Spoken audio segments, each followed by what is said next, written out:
Start-stop systems are now standard in most modern vehicles. These systems automatically shut off your engine when the vehicle is stationary, such as at traffic lights or in stop-and-go traffic. This technology reduces fuel consumption by 5 to 10% in city driving conditions. However, when the system encounters a problem, it will display a warning light on your dashboard. There are three main types of start-stop warning lights, each indicating different levels of concern. Let's examine what each color means for your vehicle. A yellow or amber light typically means the system is temporarily disabled due to current operating conditions, such as low battery charge or extreme temperatures. This is usually not a cause for immediate concern. A red warning light signals a malfunction that requires immediate attention. This could indicate a serious problem with the system that needs professional diagnosis. A flashing warning light indicates an active fault that may affect your vehicle's operation. This requires prompt attention to prevent potential driving issues. The most common causes of start-stop warning lights include battery-related issues, sensor failures, and problems with the enhanced starter motor. Let's examine each of these components. Modern vehicles now feature advanced diagnostic capabilities.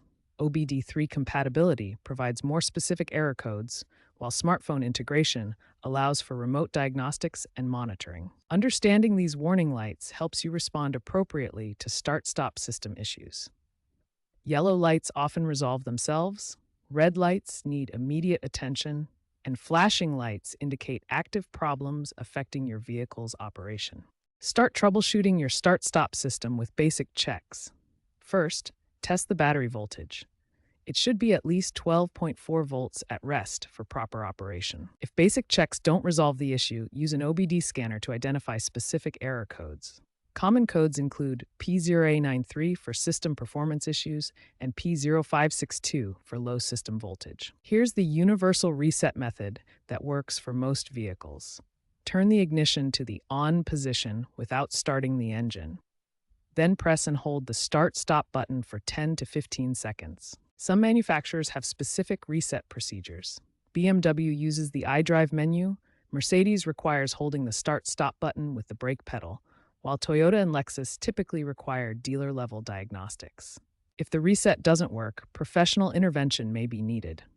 This includes BMS reprogramming after battery replacement, ECU software updates, or component replacement when hardware failure is confirmed. Prevent future issues with regular maintenance. Test your battery every 6 months, keep ECU software updated, and use proper charging methods for AGM batteries. These simple steps will keep your start-stop system running smoothly.